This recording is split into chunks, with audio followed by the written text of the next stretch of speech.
Morning rises on Calle Ocho. Steam lit from tiny cups, voices spill from open doors, and the street hums with generations of memory.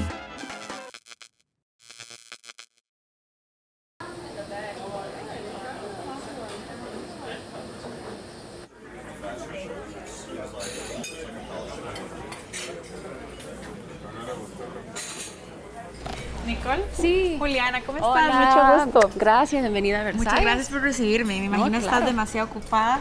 No, running the tranquila. show y Un todo, gusto, entonces, un gusto tenerle aquí.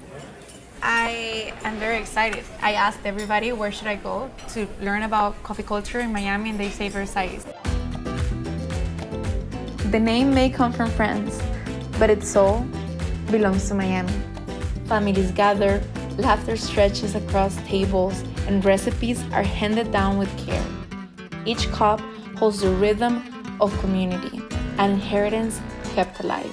This restaurant was founded 55 years ago, so it's been around a very long time. And I grew up in the restaurant industry, surrounded by Cuban culture, food, coffee. So it's just a part of our DNA. When you're little, you'd be like, you want some café con leche in the mornings? And you're like little and you're like, should I be drinking coffee? But it was like socially accepted to like, normal, yeah, right? I mean, it was mostly milk with a little bit of coffee, but you felt like you were part of. You're grown up. Yeah, exactly. The name, where does the name come from? Because it's a French name. My grandfather founded the restaurant in 1971, and the person he hired to do the interiors, Pérez Cruz, he was very well known to making these etched mirrors that you see all over the restaurant. Beautiful. So he kind of did the decor, and it ended up looking a lot like the Hall of Mirrors in the Palace of Versailles in France. And apparently in Cuba, like Versailles was used a lot when something was fancy and like banquet halls and fancy French name. It's very unique, and it's one and only Versailles. It's kitschy because you have like the fancy chandeliers and the mirrors and stuff, but then you have like a diner chair and like diner style uniform. So it's funny, but it feels very special. So would you say that you're like the neighborhood coffee shop? We're more than just a coffee shop. This is like the neighborhood, the cities. People call it the White House of Cuban Americans. Whenever there's a sports team that wins a championship or a playoff, everybody comes to Versailles after the game with their pots and pans, celebrating the street. The cops have to close the streets because there's just like people everywhere. Whenever there's anything big politically happening, this is where people come. When Fidel Castro died, this is where the whole city and all the international news outlets came because they knew this was going to be the spot where they wanted to get the reaction of people. It's the epicenter, really. This is where everything in the city happens, so it's a lot of pressure, but it's an honor and a legacy to continue on what my grandfather started.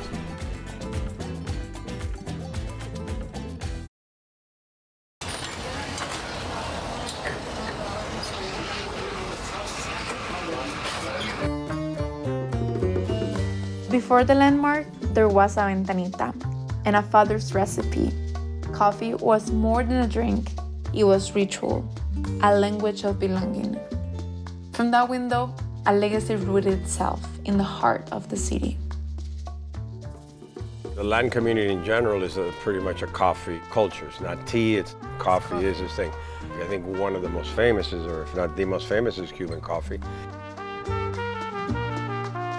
My father had his start in coffee. He's the one that devised or invented, if you may, the window, the guillotine window. La Ventanita. La Ventanita started in a bodega, one of the first businesses that a Cuban opened. And it was just a picture window, and he said, let's put a guillotine and you can sell it to everybody going back. That was like Flagler and 12th Street. There wasn't a lot to the west of Miami. Miami was very underdeveloped. And that's how the window started, and then he opened a restaurant and put a window on it. He sold that one, and then with that bought the land front end of Versailles and opened that window. Now it's the oldest and most popular window.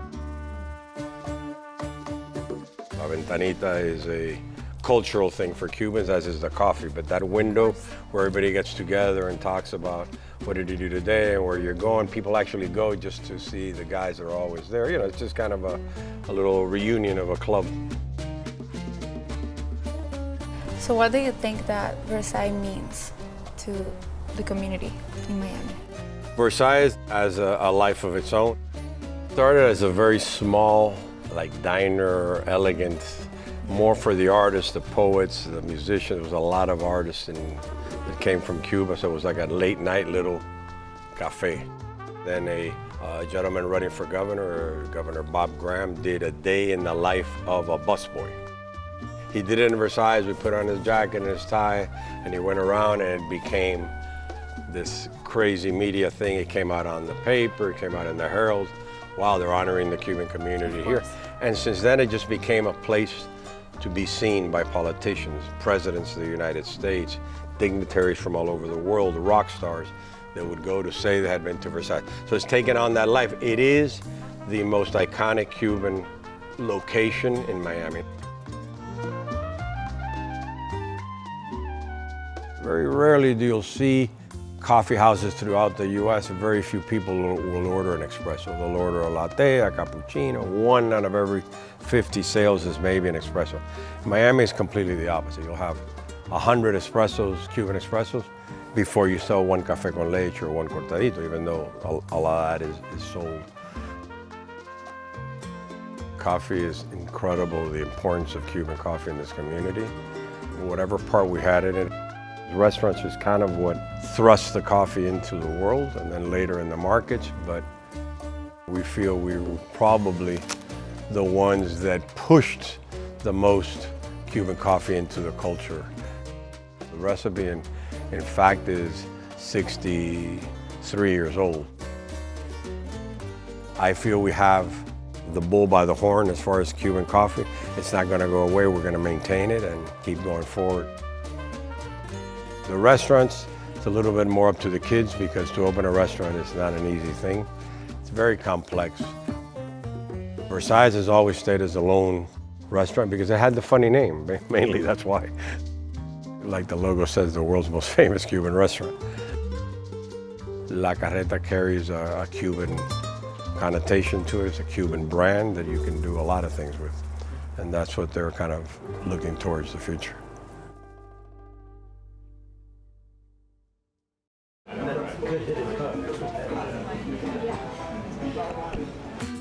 Today, the espresso carries forward those same lessons. Children learn by watching, by doing, by tasting. What began as a father's ritual has become a city's tradition, renewed with every pour. Cuban coffee is like a espresso, like an Italian espresso, pretty much. So very strong. Very strong. You drink it like this, short, 2 ounces, but ours has sugar. Cortadito, kind of like a macchiato, a little bit more milk, like a 50-50. 50-50 ratio, yeah. Yeah, and then café con leche is like your latte. Do you think that cafecito con leche is the most sold? Like what people ask for the most? I would tell you no, probably just the Cuban coffee. Okay. Yeah, especially at the window. In the morning, you'll get a lot of café con leches being sold, but throughout the afternoon and stuff, I would say Cuban coffee and the cortadito. I like simplicity in coffee, right? I feel like there's so many trends now that I can appreciate, but it's not the way I grew up. I feel Latinos are more simple. It's café con leche, café negro. Yeah. And I know big cities have a lot of influence of specialty coffee and the fancy milks and all the different trends, but you stay very traditional. They know when they come here, they're gonna get the best Cuban coffee, the best cortadito, the best café con leche, and they don't wanna mess around with that. So how do you preserve this familiar, traditional feeling, this mom and pop business motto with the expansion? You know, I think we've always been very true to like authentic Cuban cuisine. It's very classic abuela style cooking.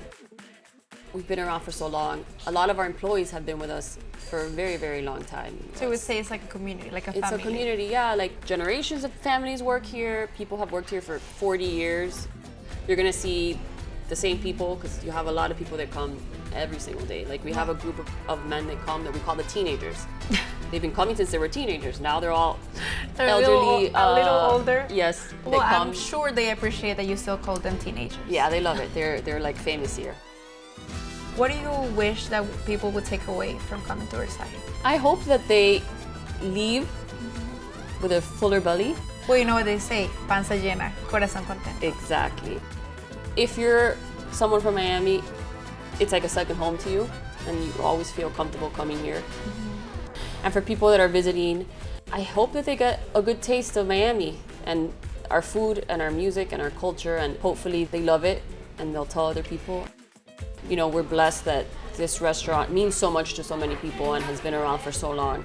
So, you know, hopefully we'll be around for another 55 years and we'll continue the generation.